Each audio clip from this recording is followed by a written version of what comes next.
नमस्कार साथियों। आज के वीडियो में हम लोग आर्टिकल 14 को समझेंगे। यह संविधान का पहला आर्टिकल है जो कि समानता के बारे में बताता है। यदि आप आर्टिकल 14 को ध्यान से पढ़ें तो इसमें मेनली 3 पॉइंट्स आपको ध्यान देने योग्य है। पहला, एनी पर्सन, अर्थात यह article citizens plus non citizens दोनों के लिए है। दूसरा, इक्वलिटी बिफोर द लॉ, और तीसरा, equal protection of the laws. इन दोनों पॉइंट्स को हम लोग बारी बारी से समझते हैं। इक्वलिटी बिफोर द लॉ, इस कॉन्सेप्ट के अनुसार कानून ऑल पर्सन को इक्वली ट्रीट करता है। यह एक निगेटिव कॉन्सेप्ट है क्योंकि इस कॉन्सेप्ट में डिस्क्रिमिनेशन अलाउड नहीं है। तो हम कह सकते हैं कि यह कॉन्सेप्ट निगेटिव अप्रोच को दिखाता है क्योंकि यह स्टेट को कोई पावर नहीं देता है जिससे समाज में फैले हुए असमानता को ठीक किया जा सके। इसीलिए यह निगेटिव कॉन्सेप्ट है। इक्वलिटी बिफोर लॉ यह रूल ऑफ लॉ से लिया गया है जो कि एक खुद में ब्रिटिश कॉन्सेप्ट है जिसे सर एडवर्ड कोक के द्वारा बताया गया था। इसके अनुसार कोई भी पर्सन कानून से बड़ा नहीं है। इस कॉन्सेप्ट को बाद में एबीडीसी के द्वारा अपने book the constitution of England में आगे डेवलप किया गया। एबीडीसी बताते हैं कि इसके 3 कंपोजिशन है। पहला, supremacy of law, second, equality before law, तीसरा, predominance of legal spirit. Supremacy of law के अनुसार कानून ही सबसे सुप्रीम है। कानून से बड़ा स्टेट में कोई भी नहीं होता है, चाहे वह प्रेसिडेंट हो जाए या प्राइम मिनिस्टर हो जाए या स्टेट का कोई भी मेंबर हो जाए।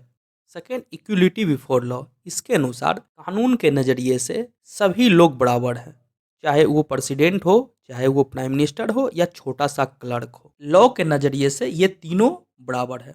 तीसरा, प्रीडोमिनेंस ऑफ लीगल स्पिरिट, इस कंसेप्ट के अनुसार कॉन्स्टिट्यूशन सुप्रीम नहीं होता है बल्कि जो जज के द्वारा ऑर्डर पारित किया जाता है वो सुप्रीम होता है। यह समानता भारत में देखने को नहीं मिलता क्योंकि यहाँ का संविधान लिखित है।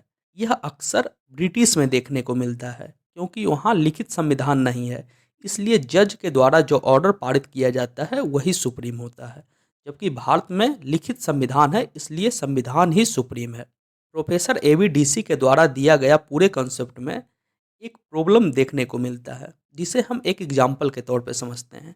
यदि किसी विद्यालय में क्लास 6 के स्टूडेंट और क्लास 12 के स्टूडेंट को एक ही क्वेश्चन पेपर दिया जाए तो ये जाहिर सी बात है कि क्लास 6 का स्टूडेंट फेल कर जाएगा क्योंकि समानता के चलते दोनों क्लास के स्टूडेंट को एक ही तराजू के पलड़े पे तौला गया है। जबकि उचित यह है कि 6 क्लास के स्टूडेंट को 6 का पेपर देना चाहिए और 12 क्लास के स्टूडेंट को 12 का पेपर देना चाहिए, जिससे 6 क्लास के स्टूडेंट का प्रॉपर तरीके से डेवलपमेंट हो सके।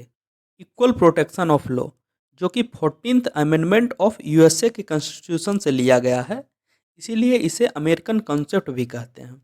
यह एक पॉजिटिव कॉन्सेप्ट है क्योंकि इसमें डिस्क्रिमिनेशन अलाउड है, अर्थात स्टेट के पास ये पावर है कि कमजोर वर्ग के लिए आप रूल बना सकते हो, लेकिन डिस्क्रिमिनेशन का जो ग्राउंड होना चाहिए वो आर्बिट्रेरी नहीं होना चाहिए बल्कि रीजनेबल होना चाहिए। इट मीन्स एक तरह के पर्सन के साथ इक्वली ट्रीट किया जा सकता है, परंतु अनलाइक पर्सन, जो पर्सन एक जैसा नहीं हो, उसके साथ इक्वली ट्रीट नहीं किया जा सकता है। आर्बिट्रेरी या क्लास लेजिस्लेशन इस कंसेप्ट में अलाउड नहीं है, जबकि reasonable classification on the basis of intelligible differentia ये अलाउड है।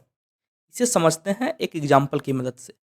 यदि स्टेट किसी समाज के लिए यह नियम बनाती है कि समाज में रहने वाले प्रत्येक व्यक्ति जिनकी आय 6 लाख पर ईयर से ज़्यादा हो उन्हें घर दिया जाएगा, तो इसका कोई भी ग्राउंड नहीं है। इसके क्यों का जवाब भी सरकार से नहीं मिलेगा। जबकि यही इसका उल्टा हो, प्रति व्यक्ति आय जिसका 2 लाख से कम हो उसे घर दिया जाएगा, तो इसका ग्राउंड भी क्लियर है और ये रीजनेबल भी है, और इसका क्यों का आंसर भी मिलेगा। इस समाज को समान करने के लिए, समाज में समानता लाने के लिए यह किया जा रहा है। इसीलिए इक्वल प्रोटेक्शन ऑफ लॉ में क्लास लेजिस्लेशन ये अलाउड नहीं है, जबकि रीजनेबल क्लासिफिकेशन ये अलाउड है।